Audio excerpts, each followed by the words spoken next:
云林高科的蔬菜产销班第8班，嘛叫做笋仔班，专门收乌壳的绿叶笋。班长沈明堂带班员用有机友善的方式来种笋仔。伊种笋仔的秘密武器，就是用家己的竹仔、笋款利用所做的生物炭。沈明堂原本是伫咧路口的公司上班，退休了后才决定来种笋仔，因为受到专利福地教育园区的影响，开始投入研究友善农法。到即马，毋但辅导班员做产销履历，嘛鼓励有兴趣的农友同齐投入友善耕作。当初因为我在上班的期间都是通勤嘛，我第一个理念就是退休以后我就直接下去友善耕作的主所。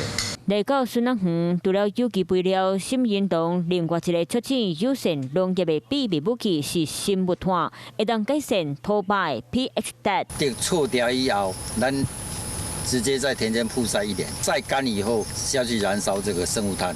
乌壳绿的产季虽然是4月到7月，不过嘛叫做四季笋，规年冬天拢吃会到。